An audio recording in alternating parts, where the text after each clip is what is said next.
The Ravens have spent the better part of a month touting that they are very unbeatable at home after having destroyed the Detroit Lions and the Seattle Seahawks. Not the case on Sunday. The Ravens fall to the Cleveland Browns in a bit of a shocker to some fans. Welcome to the Ravens Talk Podcast. I'm your host, Samuel Njoku. As I mentioned, the Ravens fall to the division rival Cleveland Browns, muddy the AFC North division. We'll talk all about that big game.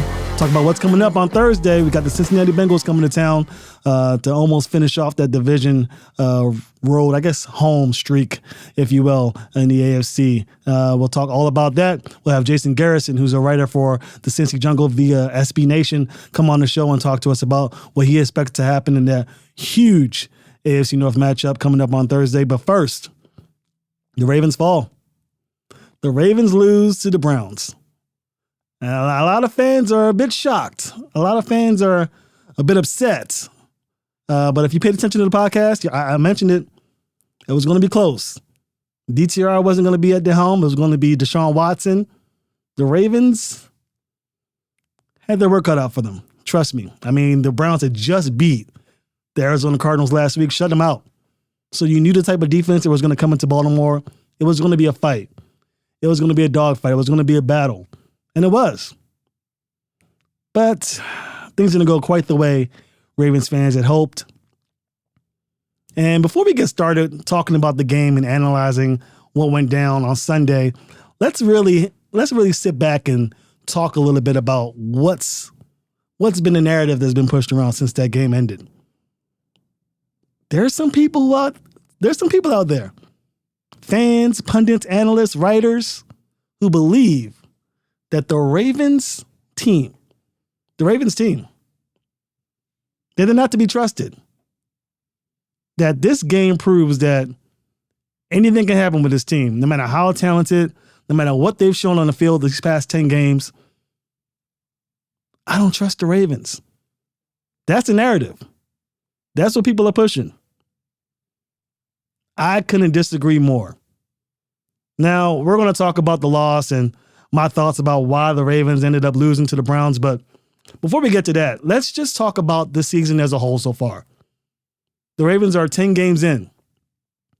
It's a 17-game season, meaning they've got 7 games left. The Ravens are 7-3. 7-3 in 10 games. That means they've won 70% of their games. There's only so many teams in the National Football League who could say that. The Chiefs just lost to the Broncos. The Dolphins haven't looked their best. The Jaguars just got spanked by the 49ers.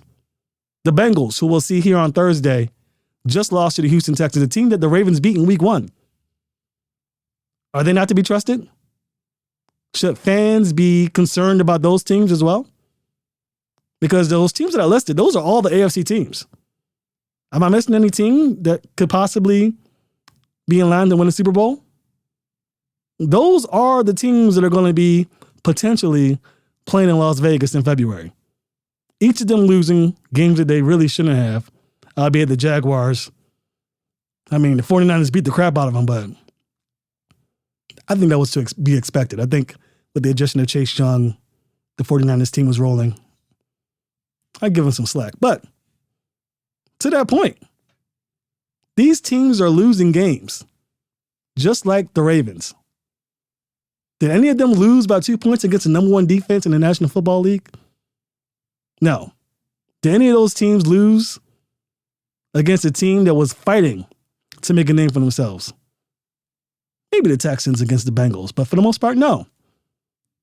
The Ravens, I trust them. To make a long story short, I trust them. The Ravens wins. Houston Texans, as we just mentioned, they're possibly fighting for a playoff spot. The Browns, the team that the Ravens just lost to, they beat them 28-3 in week 4. The Bengals, the team that they'll see on Thursday, the Ravens spanked them. The Lions, the Seahawks, blown out by 4 or 5 touchdowns. The Titans, who look good under Will Levis, but, they're taking a step back. And the Arizona Cardinals. So, of those 7 teams, 5 of them are potentially making the playoffs. That's huge. The Ravens' only losses came against the Colts, who I believe will be fighting for a playoff spot as well. The Bengals, I'm sorry, not the Bengals, the Browns, who they just lost to on Sunday. And the Steelers, who are 6-3 for God knows what reason. You want to talk about a team that shouldn't be winning? That's that. The Steelers should not be winning. They're being beat in every statistical category against their opponent and still finding a way to pick up the win. I think Ravens fans want to be the Steelers. You want to win close games? You want to win games you shouldn't? You want to close out victories? And in the process, pull out a product that's definitely not going to be championship material? You want to be, we're a tough team. We can win any game we want to. As long as we have a lead, we can close out games because we're the Ravens. That's what you want to be? No. I want to look at a team who's talented from top to bottom, from the quarterback down to the kicker, who can put up 40 points on you if they wanted to, and hold you to 7 if they wanted to. Yeah, there are going to be games where you lose. The Ravens have had a propensity. Did I use that word right? Propensity? Sure. The Ravens have a propensity of losing games that they should win. Yes, I'll admit it. This season, they lost to the Colts and the Steelers. 2 games where I believe they beat themselves more so than the other team beat them. But this is not that game. The Ravens didn't beat themselves. The Browns beat the Ravens in the trenches. In the first half, the Ravens looked really good. But the defensive front of the Browns and the offensive front of the Browns wore the Ravens down in the trenches over time. The Ravens coulda, shoulda, woulda run the football more effectively, but they couldn't. The defensive front was too much. And although Pro Football Focus says that Lamar was only pressured 7 times, it felt a lot more than that, right? Zadarius Smith, Myles Garrett, they had something to say about that. They made sure that life was tough for Lamar. There may have been some plays where Lamar assumed that pressure was coming. That's how much Lamar had to take in Week 10. Not to mention the Ravens were without their starting right tackle. Ronnie Stanley went down late in the game. It was tough sledding for the Ravens.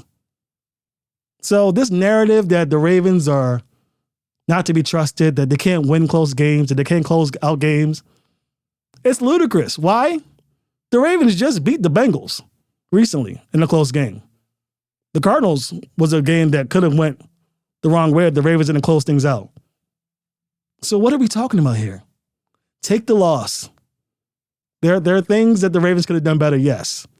But to sit here and push them into a category that they can't win close games, that they're not to be trusted, that come playoff time, the Ravens are going to be up 3 scores and I'm still going to be nervous because I'm not sure which Ravens team is going to show up. Be nervous because if the Ravens are up 3 scores and they lose, they're gone. The playoffs are done. Their season is over. Be nervous because if the Ravens make the playoffs, they're going to be playing teams that have the capability of putting points up.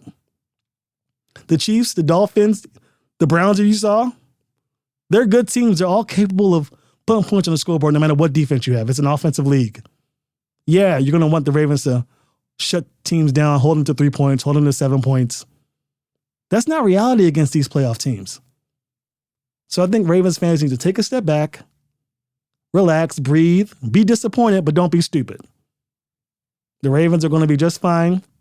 I trust the Ravens. I think they're the best team in the AFC. And if I see what I need to see from the Ravens against the 49ers on Christmas Day, I might boast them as the best team in the league.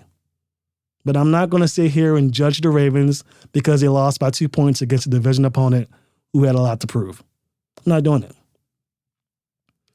So that's my little spiel for Ravens fans, but let's get into the game. The Browns-Ravens game. It started off so good. Kyle Hamilton pick 6. You thought, more of the same. M&T Bank Stadium locked in. Not to be. Not to be. The Ravens, over time, slowed down in the trenches. They got wore down. The hungrier team showed up. But there are things about the game that I liked. Keaton Mitchell, 30-plus yard touchdown run, making his presence felt. And things that I didn't like. Keaton Mitchell, nowhere to be found, following his huge touchdown run that really supposedly was supposed to set the tone for the game. Now, I'm not sure what John Harbaugh or Todd Monken or whoever's in charge of who goes out there on any given play is thinking. I will say this to give some fans some perspective. Keaton Mitchell was dealing with a hamstring injury prior to his emergence in the fantasy football world, if you will. Keaton Mitchell, coming out of college, wasn't known to be the greatest pass blocker. So there's some trust, the key word that we've been using a lot this episode, between the Ravens coaching staff and player in Keaton Mitchell. So we'll see. But I don't want to see 3 carries from Keaton Mitchell ever again. You're going to see a different Samuel Njoku on the Ravens Talk podcast if they see another game, win or lose, of Keaton Mitchell under 8 carries in a given game. Get Gus Edwards his touches if you have to. Get him his touches. Get Justice Hill involved if you have to. 3 or 4 carries here and there, whatever. But Keaton Mitchell is lightning in a bottle, literally. The Dolphins have a guy, Devin Achane, I think his name is. I think I'm mispronouncing his last name, but I think you guys know what I'm talking about. A running back who came out to the scene, blew up. The Dolphins loved what they saw. The fans loved what they saw, of course. He didn't see any less than 8 touches after that until he got injured. And now he's coming back soon, hopefully, because he's in my fantasy team. And he's going to do big things. Never in my wildest dreams did I expect the Ravens to hold Keaton Mitchell to 3 carries after what he did the week prior. I just don't get it.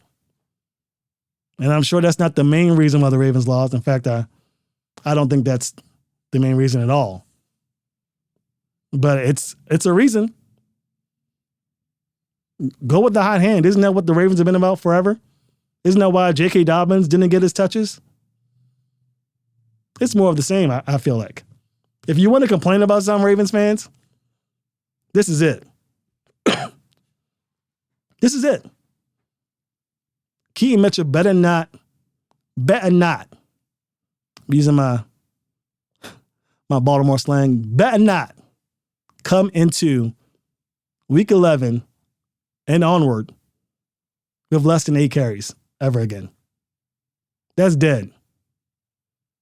I wasn't very happy with the way John Harbaugh responded to questions about it on Sunday, but on Monday, he took some accountability and said, yeah, it's a trust thing, I'm assuming, with the coaching staff, not getting him out there. He believes he should have got more touches as well. And I'll take that. That's as close as we're going to get to an apology from John Harbaugh, I promise you. That's as close as we're going to get. So we take it. We take it for sure. But no mas. I don't want to see any more 3 carries for Keaton Mitchell, especially when one of those carries was a 30-yard touchdown. That just boggles the mind.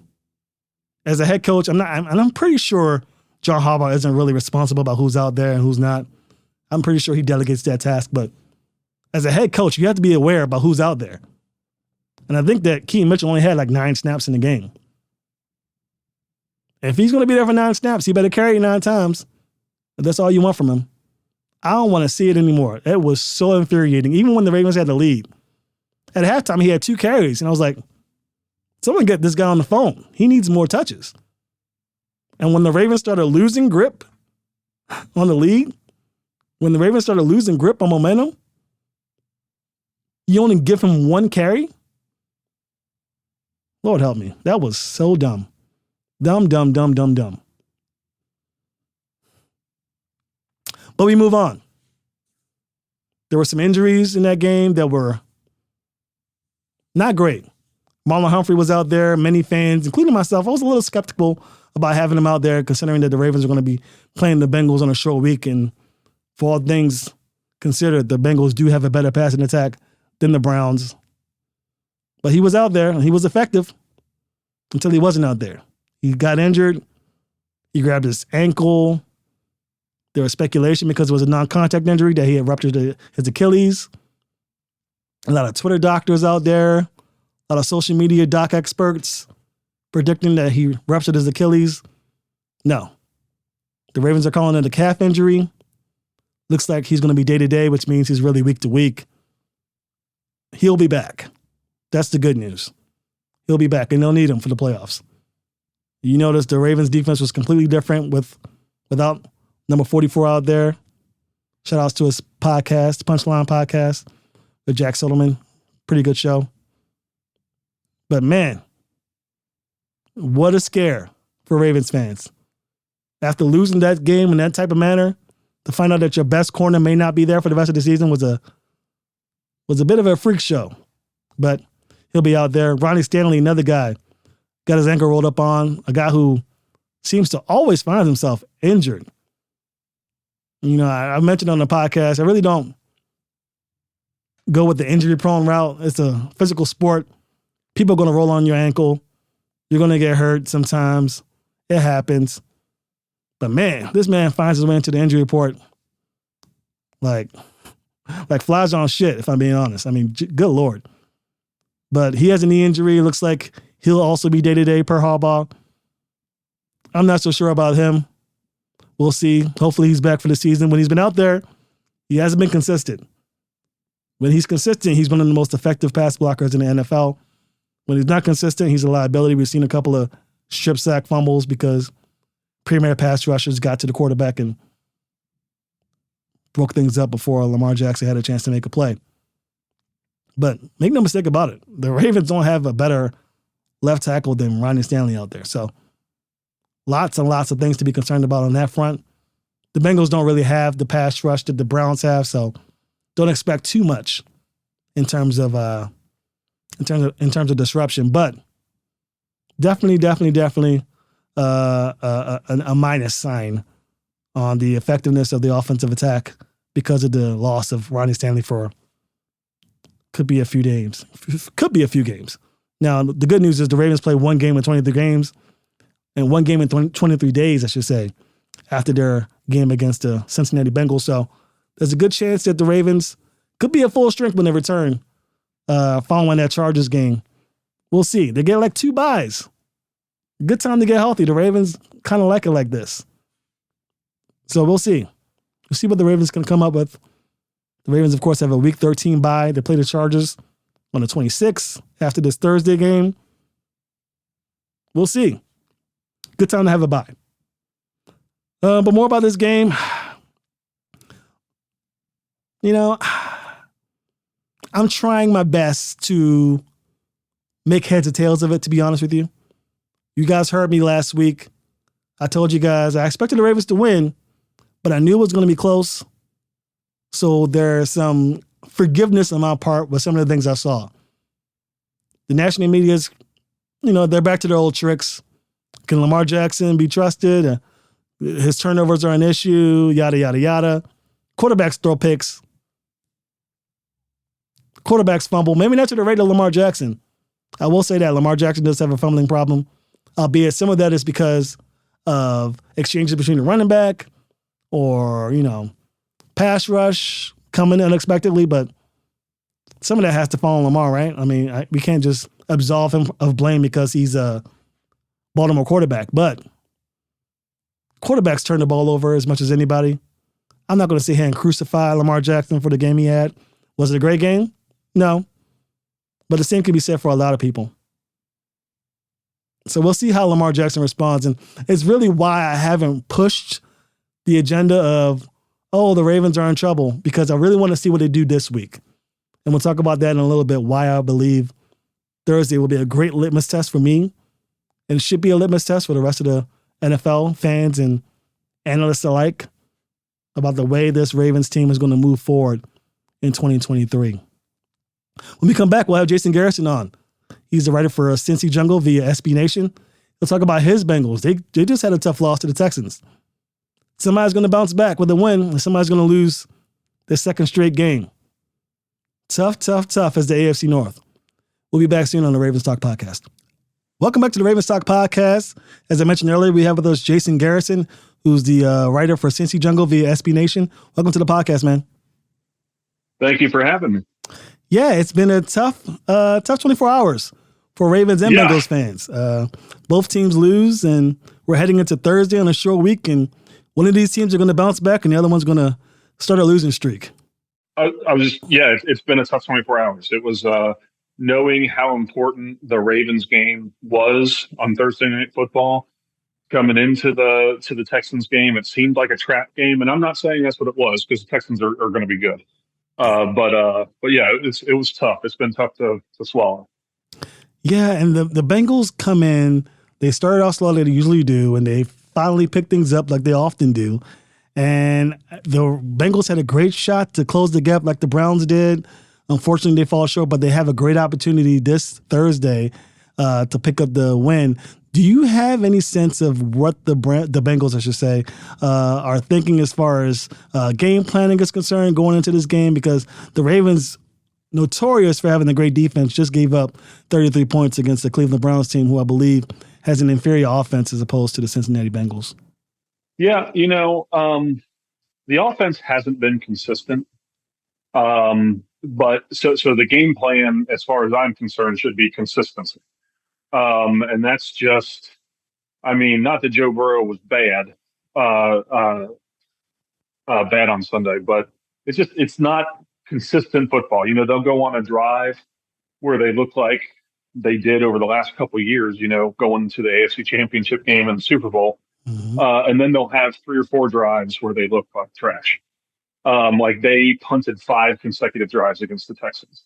Oof. So consistency on offense is key. I think they need to run the ball more. Joe Mixon averaged, I think, like 4.5 yards per carry or something like that yesterday. Mm-hmm. But he only rushed the ball 11 times, and it's not like the Texans jumped out to some huge lead. The Bengals were playing with the lead the majority of the game. They just didn't run the ball for some reason. So they got to do that. Keep the defense honest a little bit, and then.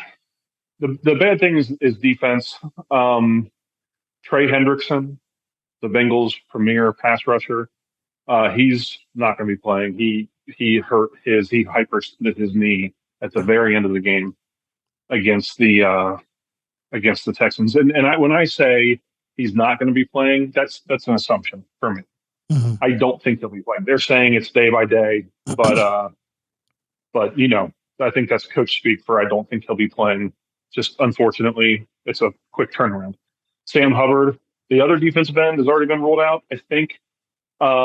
So they were not able to rush the passer last week against C.J. Stroud, and they're going to be down Trey Hendrickson probably. But if they can figure out a way to make Lamar Jackson uncomfortable without letting him out of the pocket, you know what I mean? Like. Right. Close it like a net around him, then they have a chance. But if they can't do that, Lamar's going to do what C.J. Stroud did, which is just pick them apart. Yeah, and the Ravens are dealing with injuries of their own.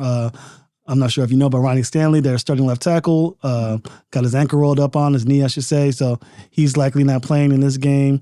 They had Patrick McCary, who's already their backup tackle in the game at right tackle, but there's a chance he can move to left tackle if their right tackle comes in, plays on Thursday, which I believe what their plan was. So those guys not being active may not be the death sentence that it normally would be, but we'll see because the Bengals, even though their defense may not be up to the snuff of the Browns, they've still given the Ravens trouble in the past. And I think that there might be more of that on Thursday than we think. But let's move back to the last meeting because the Bengals, I believe at that time, Joe Burrow was still a bit injured, still dealing with that calf injury. He's now playing without any discomfort, I would say. You're saying that they're inconsistent. The Ravens are also very inconsistent. Do you think that the Bengals run game will be able to get going? The Browns had some success. I know you mentioned that the Bengals weren't rushing the ball as much with Joe Mixon as you would like, but do you think, given the Ravens' prowess to stop the run, that the Bengals still have a chance to make those moves in the run game? It's possible. I think the best thing for them to possibly do for the offense, just to get it going, would be to get the ground game going. It's just whether or not they can do it. I mean, last week the numbers were on their side as far as yards per carry, and it looked like it was working. They just didn't do it.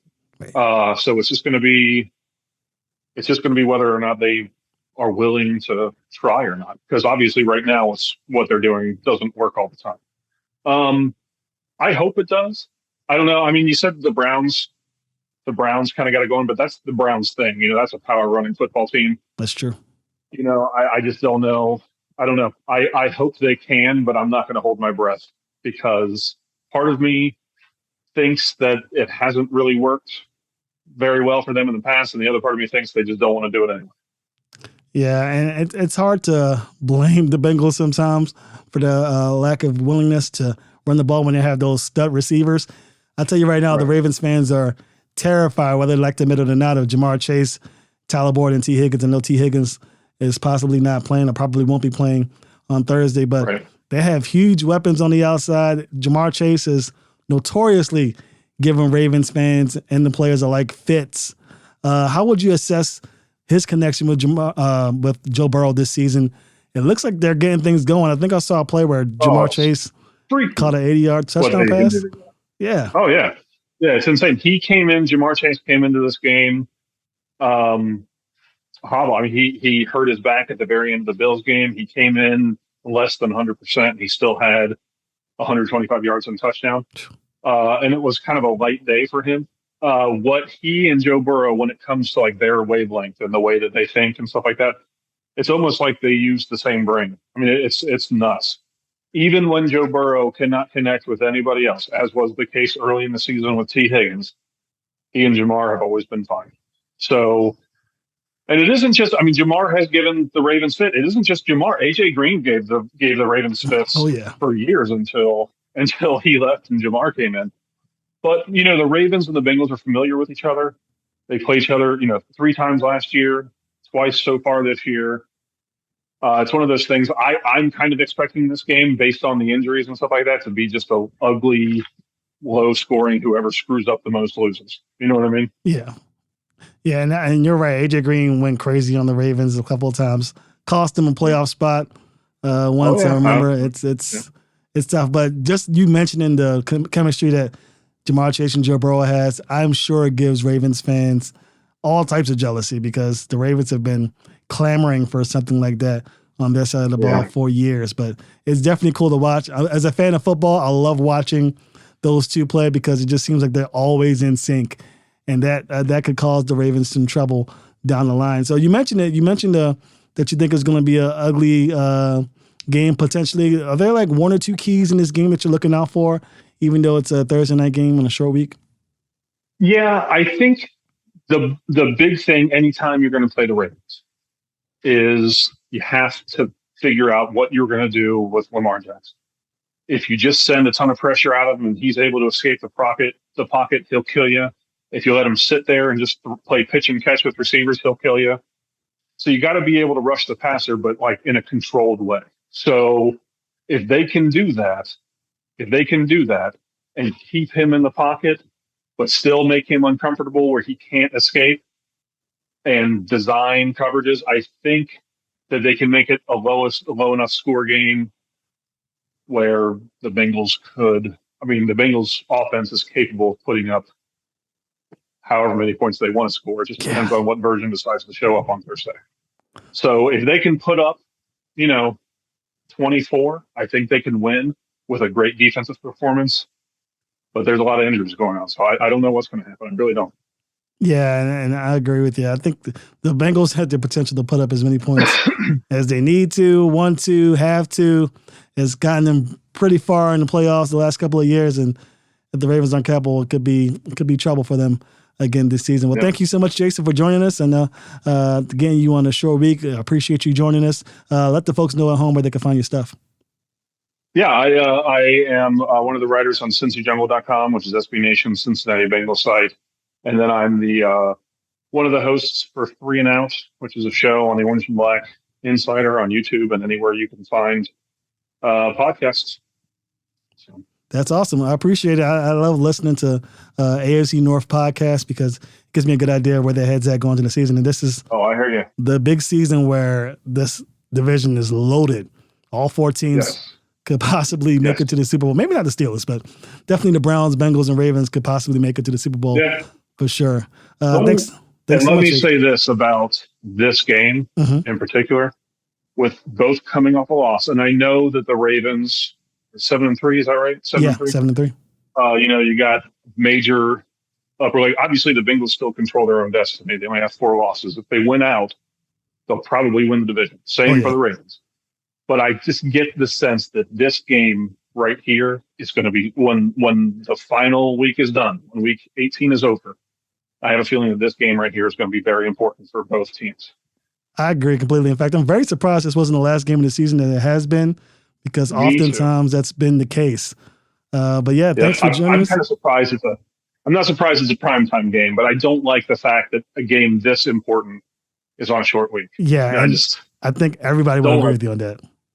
Yeah, give me a NFC West team on a Thursday night football. Let's prepare for a whole week for a division team, right? Yeah, John Harbaugh. I'll promise you, he does not. He's not happy about it. I'm sure Zach is. I'm sure. Way. Yeah, it's. I'm sure. Doesn't make sense, but you gotta do what you gotta do. Do you guys have a bye week after this? No, you guys already had your bye. No, we've already had the bye week. We're done. So we had the bye week 3 weeks ago. Oh my gosh. Then we had the Niners, and then we had the Bills, and then Texans, and now. So I mean, they have to get healthy. They don't have breaks now. Yeah, they don't. The Ravens have a bye week in 2 weeks, so they get very jealous. That's all in. Yeah.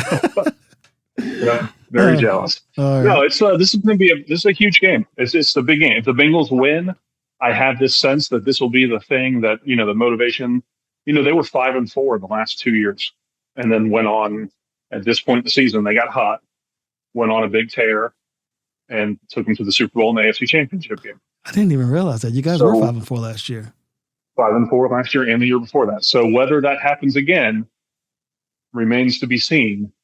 They don't look the same this year as they did last year, especially on offense. But Joe Burrow can do miraculous things. We all know that. Yeah. So we're hopeful that this is where they turn it on. In the past, they have, but the Ravens are, Lamar's healthy. They're the real deal. Yeah, and you guys got lucky having Tyler Huntley as the quarterback you guys went up against this year. So it'll be interesting. It will do you guys some good, especially for the fans, if you guys are able to pick up this win against Lamar Jackson, because that's the narrative that's been going out. But I don't know. It's going to be them Bengals, boy. The Jamar Chase, Joe Burrow connection is one thing that you can't – I feel like it's hard to game plan for, because they can just turn it on, and there's nothing you can do about it. They can just do wild stuff. They can do the touchdown that Jamar Chase scored was off script. Joe Burrow escaped from the pocket, and of course that he and Jamar just knew where Burrow would want him to be, and that's where it was perfect. It was beautiful. So I don't know. We'll see. It's going to be a fun game. The Ravens are looking, I think, for a measure of revenge for that playoff game, considering that they barely lost and Lamar wasn't playing. So.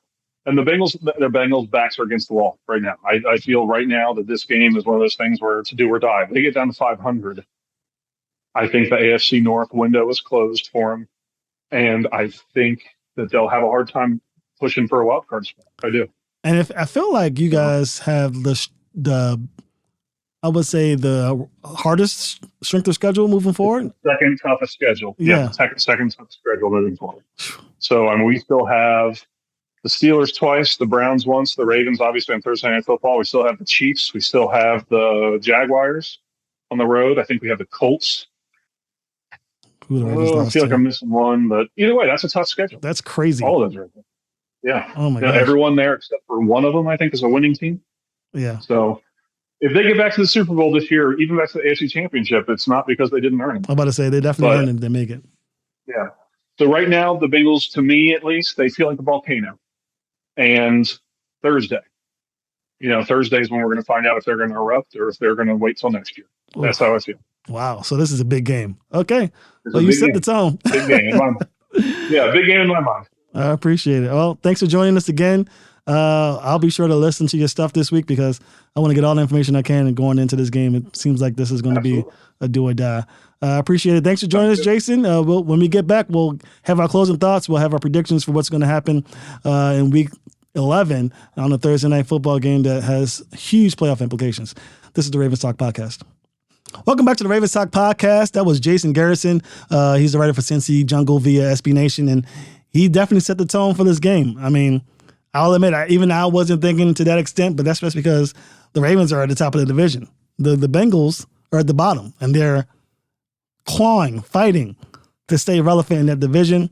He mentioned if the Bengals don't win on Thursday, then they're likely looking to get a wild card spot because the Bengals, the Browns and the Steelers are they're fighting.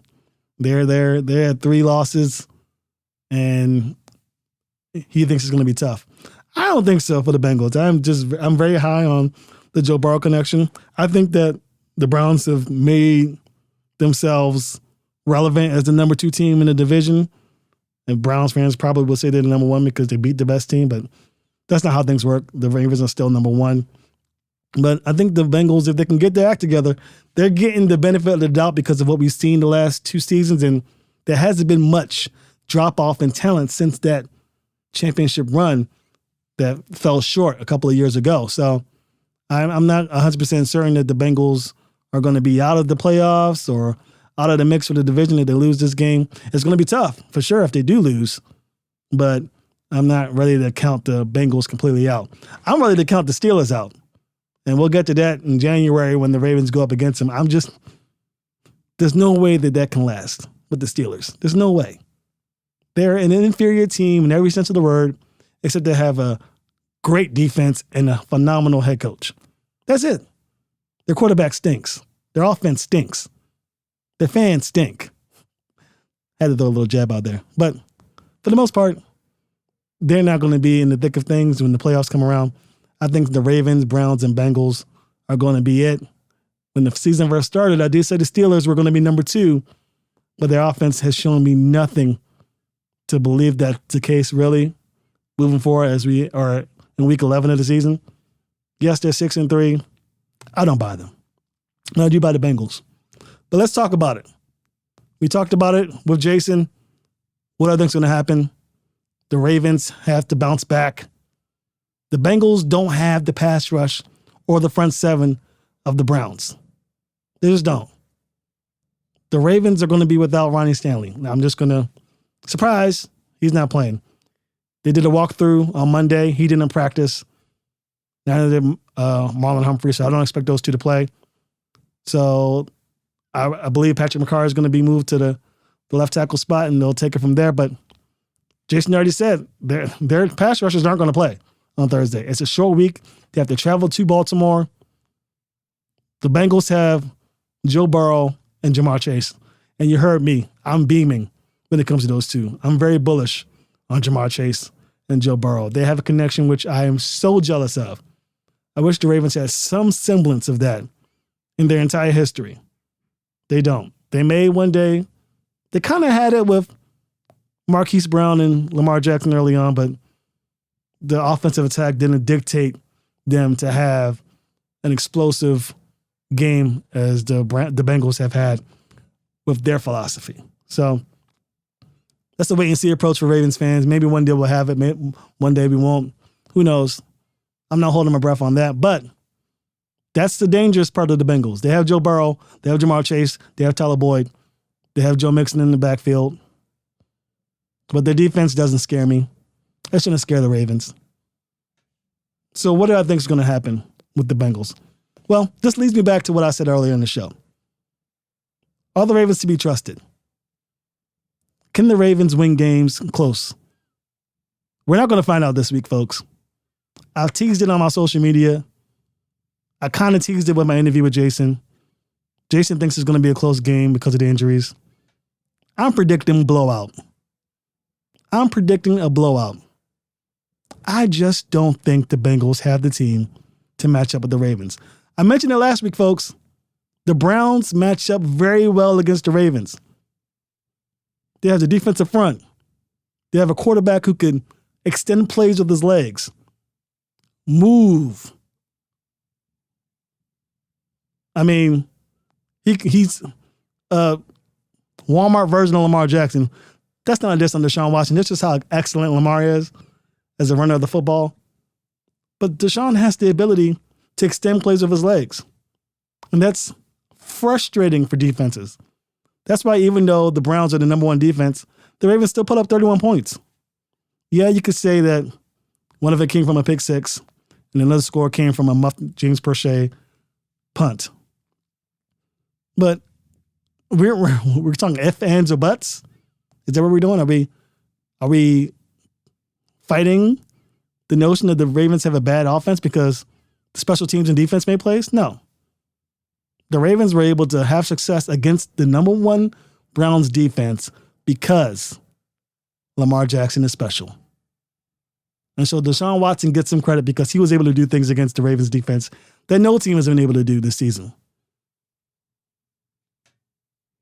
So that pushes us back to Joe Burrow and the Bengals. The Bengals don't have the defense. The Bengals don't have the pass rush. The Bengals won't have T. Higgins. That means the only person who's going to beat the Ravens are Joe Burrow, Jamar Chase, and Tyler Boyd. Now, Jason mentioned that he wished that this wasn't a Thursday night game. I say the Ravens, if they had to choose an opponent to have a Thursday night game with, I think they'd choose the Bengals. Why? They're familiar with the Bengals. They know what the Bengals are all about, what they're going to do. They've played the team already, so that means game planning is going to be easier. So from a coaching standpoint, playing them on a Thursday night is favorable, especially if they're going to be at home. Now, do you wish you had more time against a team that's likely going to have huge, ginormous, gigantic playoff implications at the end of the season? Yeah, you're ready to play them on a Sunday, but you get Thursday, and there are some benefits. After this game, the Ravens will have one game in 23 days. They have the Chargers in 23 days. That's it. So they need to pick up this win. The tape says the Ravens should blow them out. That's my prediction. Would I be surprised if the Ravens and Bengals kept it close? Yes. Will I be surprised if the Bengals win? Oh, you better believe it. I'd be shocked. Again, the Ravens and Bengals, that's not a matchup that goes together. At least not this season. I was actually a little surprised the game was that close the first meeting. I think the Ravens are going to blow out the Bengals. Expect a 2-touchdown win. We'll see. Of course, we mentioned it with Jason. That Joe Burrow-Jamar Chase connection is magical. Even Mike McDonald's going to have a difficult time trying to stymie that connection. But that's it. To me, that's the name of the game. Stop them, you win, and right the ship. And then we'll return to the conversation, can the Ravens be trusted? Then we can return to the conversation, is the Ravens the best team? Then we'll return to the conversation, is Lamar Jackson the best quarterback? Did he deserve that money? Is he a turnover machine? I want to hear those conversations after this win. I kind of teased it on my social media. If the Ravens blow out the Bengals, the media darling for some reason, then what? Then what's the conversation? I want to know. I want to hear it. Of course, this is all moot if the Ravens lay an egg on Thursday night, but based on the film I've watched, based on what I've seen from both teams, I don't see it. I do not see it. They just don't have the defense to stop Lamar. And that's going to be the name of the game. That's the matchup I'm going to be watching. Can the Bengals stop the Ravens? No, I don't think so. That's going to do us for us here at the Ravens Talk Podcast. I appreciate you guys for joining us. We mention it every week that the social media is blowing up. I appreciate you guys for joining. Appreciate you guys for being a part of the community. The Ravens play the Bengals on Thursday. It's going to be a long week after that. 10 days of wondering or celebrating about the Ravens' win or loss.